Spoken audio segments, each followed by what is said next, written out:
Okay, so in today's video, I wanted to share with you my top 5 favorite things and my top 5 least favorite things about the good old LENOVO Tab P11 that I have here. Let's go ahead and jump in. Now let's go ahead and start from the top here. My number 5 favorite thing about this tablet here is the price. When it first dropped, it was $230, so $229. And that was about how much you will be paying for the Samsung Galaxy Tab A7, right? Now, the good thing about this one is that it does support a Lenovo Precision Pen, as opposed to something like the Samsung Galaxy Tab A7, where you would have to buy a third-party or capacitive pencil in order to be able to take down notes or do your drawings or whatever the case may be, right? Not only that, it does have an official keyboard case that you see here. So it has a keyboard and it also has the back part, the back cover for it. Now you have to purchase this separately, right? Well, actually, let's talk about how now you can actually get this whole package for about $239. Now, that's a deal, right? So it's not like that's the regular price. Lenovo has been running different deals lately, and I actually ended up picking up this guy here for $240 or $239, and that included the keyboard case and the stylus, and of course the tablet also. So price for this guy here is very, very well placed. Now, the next thing that I'm going to bring up here is going to be performance, not because this is a monster of performance, right? So I'm not saying that this tablet is a top-notch tablet, it's just killing productivity. It's just performance for something where you're paying $230 for, right? So this is loaded with the Snapdragon 662. That's the same one that was found on the, that is found on the Samsung Galaxy Tab A7, right? And within the Android world, for a budget tablet to be loaded with that chip, that's actually a very good thing because it performs pretty well, especially if you consider the category where it's in, right? So it's in the budget category, and the Snapdragon 662 will be something on a higher end when it comes down to budget tablets within that category. And of course, I'm talking about when it dropped, not now. You know, obviously the tablet is about a year and a half old, but when it dropped with an SD 662 at the time, that was pretty much at the top of its category there. All right, so the next thing here is going to be productivity mode, right? So I like the fact that Lenovo includes that. It includes a productivity mode, something similar to what Samsung DeX does with the flagship and the mid-range tablets. You know, it doesn't necessarily compete. Let's just say it's not exactly at the level of Samsung DeX, but it is actually pretty good. It's a pretty nifty feature to have here. It allows you to be a little bit more productive, right? So when you're able to kind of change the look and be able to toggle, but you know, open different floating windows and toggle back and forth between them, that is actually a pretty nice, it works pretty well, right? And if you think about Samsung DeX, when it first started off, it wasn't great, right? They had to work and make it better over time, and it became what it is today. So I anticipate that Lenovo will be doing the same thing with the productivity mode that they have available on their tablets. Now, the next thing that I'm going to bring up here is going to be the stylus, the Lenovo Precision 2 pen that is available and that is compatible with this tablet. I actually happen to like this pen, right? It feels pretty nice in the hands. It actually feels premium. It's a very nice pen to have and to go along with this tablet, especially if you have something like the keyboard, you know, like this setup here,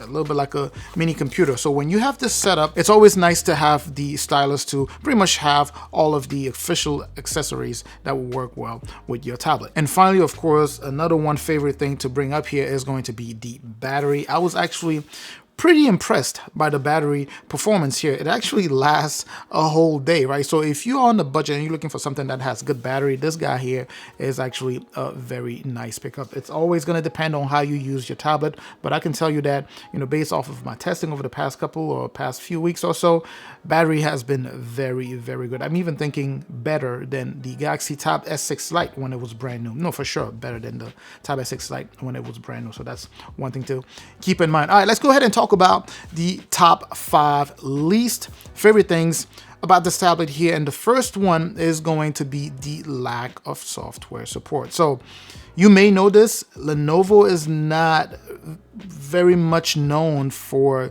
you know, supporting their tablets that long. I mean, for the ones that they support, you get at most 1 year or one major update. Like in my case here, this guy is loaded with Android 11, and that is pretty much it. So generally, either they don't support at all, or they would get 1 year of support. I wish they had something similar to Samsung, and I know this is still, we're still talking the Android, you know, within the Android realm. There aren't too many manufacturers offering too many years of support, but it would have been nice to see them do something like Samsung does, where Samsung does 3 for some tablets and up to 4 with other tablets. But anyway, so that's the number one least favorite thing about this tablet here. The next thing here, you may have seen this coming, is the lack of a headphone jack. Generally, tablets within this category would come with a headphone jack, but this one does not have one. Sure, it seems to be something that is on its way out, but I still find it very useful. In fact, many people still find it very useful. The next thing here is going to be the stylus user experience. Now, it's a great thing to have a stylus that would go with the tablet itself, but the user experience on the Precision Pen 2 on this particular tablet is okay, but it's not great, and it's not great because of two main things in my in my particular experience.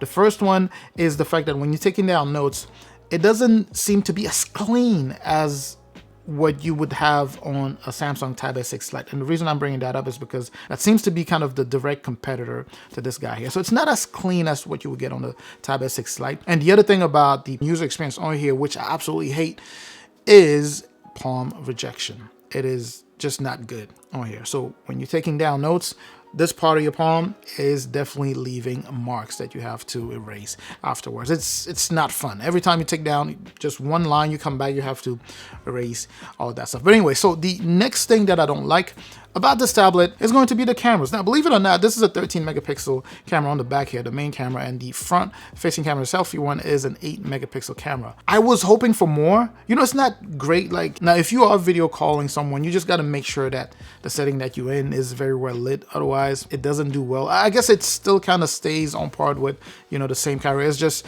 that I thought because it's a 13 megapixel and the other one is an 8 that it would do much better. So that was kind of a disappointment there. But anyway, so the last one here is going to be the quality of the display, or the colors specifically. The display itself is an IPS display, which is, you know, very impressive on something like this, you know, on a budget tablet. It's an IPS display, but because the tablet is slightly larger than a lot of the ones that we've seen within the same category, but yet it's sharing the same resolution, some of the, you know, images may not be as sharp as you would want. And not only that, the way this one was calibrated makes it so that it leans more on a cooler side, right? So white, for example, when I was comparing whites here to the Tab S6 Lite, to the Tab S7 FE and the S7 and all of the other tablets, this one kind of just stood out, right?